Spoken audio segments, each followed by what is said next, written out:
Fala pessoal, beleza? Estou aqui para ajudar vocês no plano de estudo tutorado, volume 2, semana 3, pessoal. Espaços geográficos, a relação entre campo e cidade. Pessoal, antes da gente começar, não se esqueçam de se inscrever no nosso canal, ativem as notificações e, se você gostar do vídeo, deixe o like. Eu sou o professor Galvão, de Geografia, estou aqui para ajudar vocês.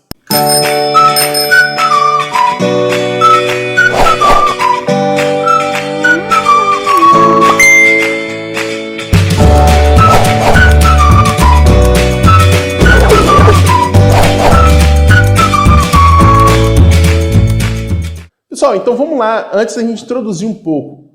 Um grande equívoco que nós temos quando a gente pensa na relação entre campo e cidade. As pessoas pensam que o campo é um local atrasado, um local da ignorância, um local da falta de conhecimento. E a cidade é o local do conhecimento, da tecnologia, dos avanços. Pessoal, se um dia foi assim, hoje não é mais, beleza? O campo hoje, pessoal, está completamente inserido no contexto das tecnologias e completamente conectado com a cidade, pessoal, beleza? Claro, existe ainda essa dependência de ambos, mas ainda a gente não vê mais esse abismo entre esses dois locais. Em relação, por exemplo, à tecnologia, a gente tem que lembrar, por exemplo, o contexto da Revolução Verde, pessoal. O que foi a Revolução Verde? Foi quando se investiu de forma maciça em tecnologias para aumentar a produtividade agrícola, voltado principalmente aos países subdesenvolvidos. Claro, naquele momento o objetivo era erradicar a fome, o que não aconteceu. Na realidade, o que aconteceu foi aumentar a desigualdade social, porque os grandes produtores, eles tiveram acesso a isso, eles investiram, eles receberam financiamento. O pequeno produtor, já como ele não tinha um capital, ele não teve como investir na sua propriedade. Não era plausível ele fazer isso. Você não ia comprar, por exemplo, um maquinário de 100 mil, 200 mil, sendo que sua propriedade valia isso. Isso não faz sentido, beleza? Pessoal, importante, quando nós falamos da questão também do êxodo rural, o que ocorre nesse êxodo rural, então? A concentração fundiária, como eu falei, o grande produtor aumenta a sua produtividade, a produção fica tecnológica, com insumos agrícolas, tecnologia voltada para o campo, maquinário de última geração.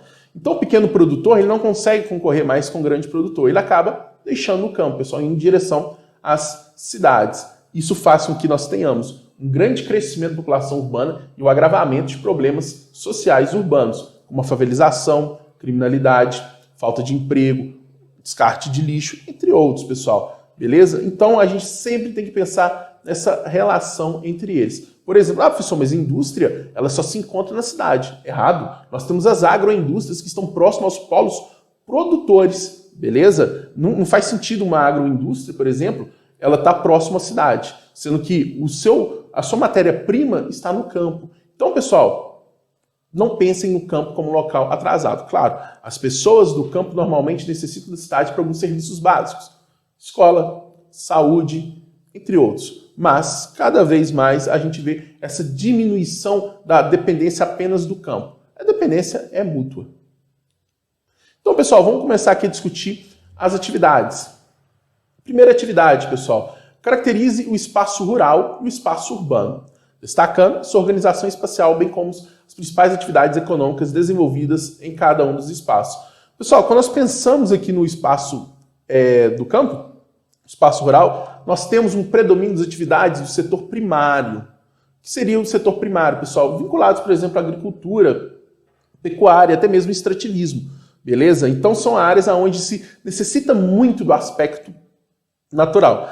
Enquanto os espaços urbanos, os setores secundários e o terciário são de maior utilização. No caso secundário, indústria, terciário, que representa o comércio e a prestação de serviços, beleza? Pessoal, a gente tem que entender também, pessoal, o espaço do campo ele é menos denso. Nós temos fazendas, propriedades rurais, é raro a gente ter, por exemplo, estradas que sejam asfaltadas e coisas do tipo. Então nós temos também o espaço do campo, pessoal. Não temos um grande adensamento populacional e também não temos grande concentração de serviços. Existem escolas no campo? Existem, mas dificilmente o sujeito conseguir estudar a vida inteira no campo, beleza? Enquanto espaço rural, pessoal, nós temos um grande adensamento populacional, grande quantidade, por exemplo, de construções, prestação de serviços presentes nessa região também, beleza? Então, pessoal, mais ou menos o que a gente tem que entender, é isso daí que foi falado. Pessoal, atividade número 2. Observe o esquema da relação da interdependência entre o campo e a cidade. Está lá, pessoal, cidade. O campo envia a população à cidade, a população necessita de serviços ou até mesmo, referindo-se ao êxodo rural. A cidade, produtos industrializados e serviços ao campo. As grande parte das indústrias de bens de consumo voltados, por exemplo, à indústria têxtil, de calçado, coisas do tipo, elas estão nos ambientes urbanos. O campo, produtos agrícolas e investimentos, pessoal. A produção de alimentos se encontra no campo, por exemplo. E a cidade, investimento e tecnologia. Os grandes centros de pesquisa, os chamados tecnopolos, por exemplo, se encontram em ambientes urbanos. As universidades estão em ambientes urbanos. Então, letra A, explique como e por que ocorrem as trocas feitas entre o campo e a cidade. Pessoal, é porque um necessita do outro. O que o campo consegue produzir, como, por exemplo, tem áreas para você ter produção agrícola, a cidade não tem. E o que a cidade tem como prestação de serviços e questão da produção de produtos, o campo não possui. Então, por isso, pessoal, a gente tem que entender que existe essa dependência de um do outro. Por isso que ocorrem essas trocas. O campo fornece, por exemplo, alimento para a cidade, fornece matéria-prima para a cidade, enquanto a cidade fornece produtos industrializados, serviços que não existem no campo. Beleza? Pessoal, quando a gente pega o exercício anterior, a gente já vê essa introdução feita aí. Pessoal, atividade 3 aí. Leia a notícia e responda. Fechamento de usina em Ibiá, Minas Gerais, deixa 450 trabalhadores desempregados.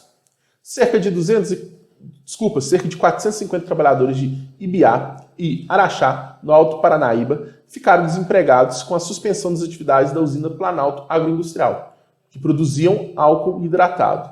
A usina decretou falência e dispensou os trabalhadores que já estavam com salários atrasados.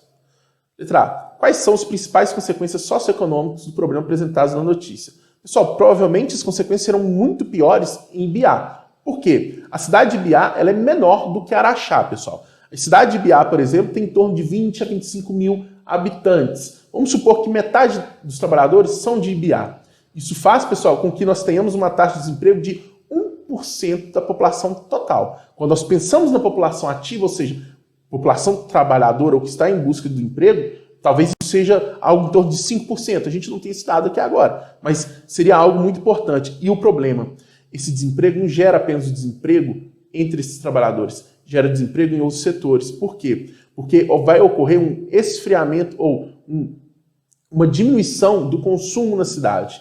Se você vende menos, se você está desempregado, você consome menos. Se você consome menos, menos produtos são vendidos. Isso é a lógica. Se menos produtos são vendidos, outras pessoas tendem, por exemplo, a perder os seus empregos numa padaria, que às vezes pode diminuir um trabalhador, num mercado, numa loja, lojas podem fechar porque diminui a venda. Então, pessoal, isso é um efeito dominó muito perigoso, beleza? Então a gente pode pensar na questão da diminuição do comércio, na diminuição em outros desempregados que podem ser gerados devido à diminuição do consumo, entre outras coisas, beleza? Então tá aí, pessoal, vai diminuir a condição de vida desses trabalhadores, ou seja, se eles têm um padrão, eles vão ter que diminuir, mesmo que eles recebam auxílio do governo por algum tempo. Diminuição dos indicadores sociais também, porque quando nós pegamos, por exemplo, o IDH, uma das características do IDH é medir a renda per capita. Se você perde seu emprego, ou um número grande de pessoas perdem emprego em uma cidade, você também vai ter uma diminuição do seu IDH, beleza? Atividade 4, pessoal. Analise a tirinha e responda. Tá lá. Eu aviso que contém transgênico, filho. Mas talvez vejamos menos destes nas embalagens. O Congresso quer tirar os produtos transgênicos? Não, quer tirar o aviso. Ou seja, pessoal, o que está sendo proposto não é acabar com os produtos transgênicos, seria justamente tirar essa sigla, esse T em volta de um triângulo amarelo com as rodas pretas dos produtos. Vamos lá. O que são os organismos transgênicos? Por que são cultivados em larga escala em alguns países do mundo? Pessoal, os produtos transgênicos ou os organismos transgênicos são aqueles geneticamente modificados, ou seja, que modificam o seu gene. E por que eles são produzidos em larga escala em alguns locais? Porque a sua produtividade e, consequentemente, sua rentabilidade é maior. Então, pessoal, o que acontece? Os produtos transgênicos produzem mais, porque eles são mais resistentes às pragas, por exemplo, E além disso, o preço do produto transgênico, por ser uma propriedade que é produzida em grande quantidade, tende a ser menor.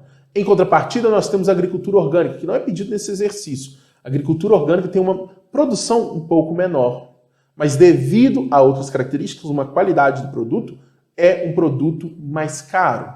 Porque uma propriedade que produz produtos orgânicos, ela tem uma rentabilidade menor do que uma propriedade que produz produtos transgênicos. Então, se produz menos, é necessário que esse produto tenha um valor um pouco maior, ok? Como a presença de transgênicos pode ser identificada por nós em um produto, pessoal? Pessoal, a gente pode identificar a partir desse símbolo demonstrado na charge, beleza? Olha aí um exemplo.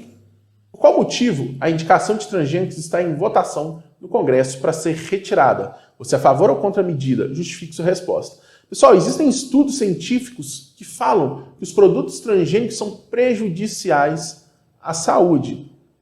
Então, pessoal, existe uma ala, por exemplo, da ciência que é muito a favor disso diminuir, pessoal. Por quê? Diminuir a produção dos transgênicos. Porque se é algo prejudicial à saúde, não adianta você dar alimento à população mais barato se você vai ter um problema, por exemplo, social, como vinculado à saúde. Então, você vai ter um gasto maior, por exemplo, do dinheiro público no sistema único de saúde, pessoal, beleza?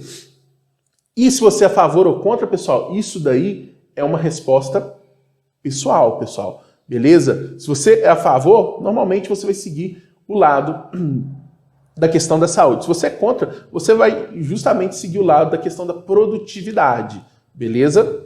Então, isso daí fica um pouco ao seu critério, tranquilo? Pessoal, um forte abraço para vocês e até a próxima. Valeu!